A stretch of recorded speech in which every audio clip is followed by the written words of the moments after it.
My dad barked those words in front of 30 relatives at our family reunion. The entire room erupted into nasty, mocking laughter, pointing fingers at me as my face burned with humiliation. My golden boy brother smirked, thinking he had won yet again. But I didn't cry. I didn't yell. I looked my dad dead in the eye, calmly said, "All right," and quietly walked away. Next morning, he sneered when he saw me, saying, "Finally learned your place?" But then he noticed my bedroom was completely empty.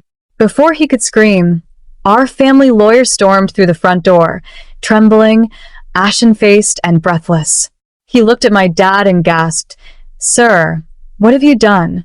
"She just pulled every cent out. We are completely ruined." So I can see how far my story has reached. My name is Chloe, and I am 27 years old. For as long as I can remember, I have been the invisible pillar holding my family together, while my younger brother, Austin, was treated like a king who could do no wrong. He was the classic golden boy, pampered, entitled, and completely shielded from the consequences of his own reckless actions. No matter how hard I worked or how many fires I quietly put out behind the scenes, my narcissistic parents always looked right through me. The breaking point arrived on a sweltering Saturday afternoon during our grand family reunion. Over 30 relatives had gathered at our estate to celebrate the milestone anniversary of the family logistics business. The air was thick with the smell of expensive catering, superficial laughter, and the toxic pride of extended family members who loved nothing more than whispering behind people's backs.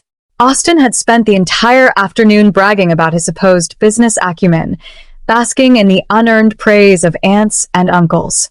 But beneath his smug exterior, a crisis was brewing.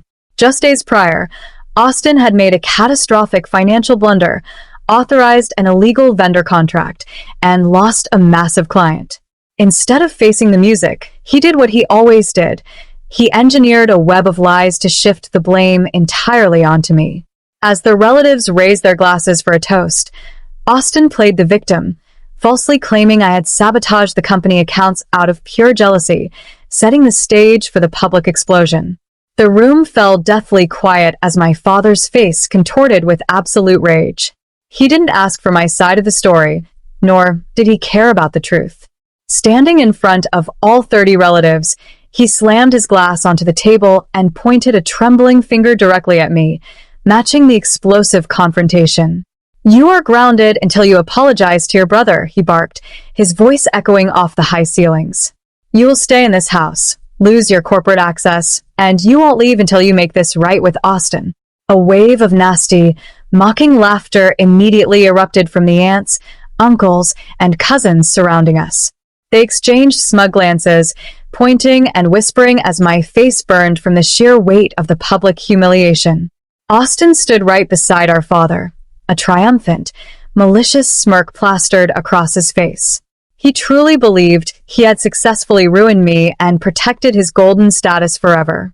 But I didn't let them see me break. I didn't shed a single tear, and I didn't bother wasting my breath trying to argue with people who were blind to reality. I looked my father dead in his cold, angry eyes, keeping my composure perfectly intact. I let the mocking laughter ring out for just a moment longer before I delivered a calm, chillingly quiet response. "All right." Without another word, I turned my back on the entire family, completely detaching myself from their toxicity as I walked away. What my father and brother had completely forgotten in their rush to humiliate me was a massive truth they had conveniently ignored for years. I wasn't just an employee in the family logistics business. I was behind our entire family's wealth. Years ago, my late grandfather saw right through my father's reckless spending and Austin's complete incompetence. Knowing they would run the empire into the ground, his final primary bank assets directly to me. I had quietly managed it all, letting them play the roles of bosses while I kept the foundation secure. But their ungrateful cruelty tonight had officially broken that bond. As the clock struck midnight and the house grew completely silent, I began to execute my silent retaliation. I didn't waste time crying. Instead, I spent the night methodically packing my entire life into cardboard boxes, stripping my bedroom down to the bare walls. Between packing, I made a series of urgent, devastating phone calls to my personal financial team and the corporate auditors. Because Austin's illegal contract was a direct violation of our corporate bylaws, I had the full legal authority to protect the business assets. With a few precise keystrokes, I initiated a total asset freeze on all joint family funds and legally severed my capital entirely from the family enterprise. I withdrew every single cent of the emergency reserves and security bonds that I personally owned and controlled. By 4 a.m., the massive financial empire my father thought he controlled was nothing more than an empty shell. They wanted to treat me like an invisible, grounded child, so I was going to show them exactly what happens when the invisible pillar decides to walk away.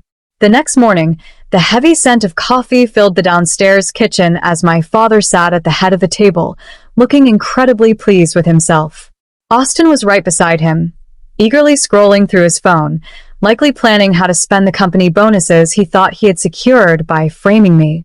The moment I stepped into the room, my father looked up, a malicious, smug sneer plastering across his face. He leaned back in his chair with an air of absolute triumph, eager to double down on my public humiliation from the night before. "Finally learned your place?" he mocked, his voice dripping with condescension. "I hope you're ready to bow down and beg your brother for forgiveness, because your grounding doesn't end until he says so." I didn't say a single word. I simply grabbed my car keys from the counter and gave them a cold, knowing smile that instantly made Austin's smirk falter. Confused and deeply irritated by my complete lack of fear, my father slammed his coffee mug down and stormed upstairs to my bedroom, determined to break my spirit and lock me away like a disobedient teenager. He threw my bedroom door open with aggressive force, ready to scream, but the words immediately caught in his throat. The entire room had been completely stripped bare. There were no clothes in the closet, no books on the shelves, and no sheets on the mattress. The space was completely empty, echoing with a haunting silence.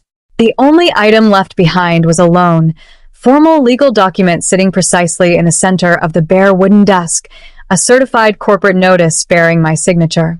Before my father could even process the sight of my empty room, the heavy oak front door downstairs slammed open with a violent crash. The sudden noise echoed through the hallways, instantly shattering the morning silence. My father and Austin hurried down the stairs to find our family's trusted corporate lawyer, Mr. Vance, bursting into the foyer. He was in a state of absolute, breathless panic. His tie was completely crooked, his forehead was slick with sweat, and his face was ashen-faced and trembling with pure terror, precisely matching the sudden climax. He didn't even bother saying hello. He marched straight toward my father, holding a stack of freshly printed financial alerts in his shaking hands. "Sir, what on earth have you done?"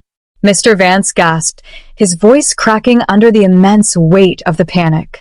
My father blinked in confusion, his smug arrogance instantly faltering. "What are you talking about, Vance? I just put Chloe in her place last night at the reunion." The lawyer looked like he was about to collapse right onto the floor. "You fools!" Vance yelled, turning his gaze toward my terrified brother.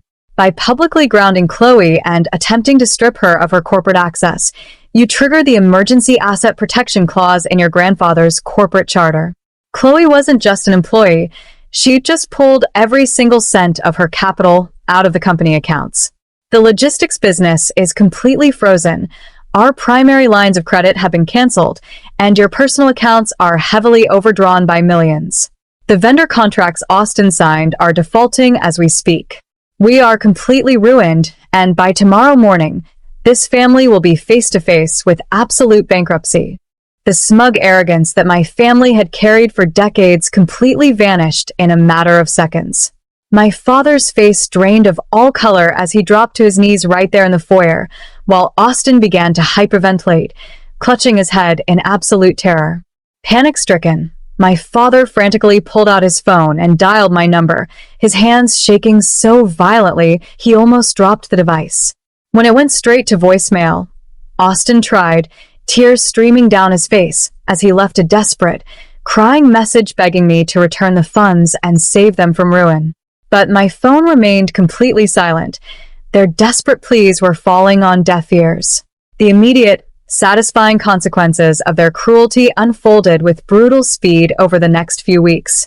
Without my capital to shield him, Austin was forced to face the harsh legal reality of his financial fraud as the corporate auditors uncovered his illegal vendor contracts and handed the evidence over to the authorities.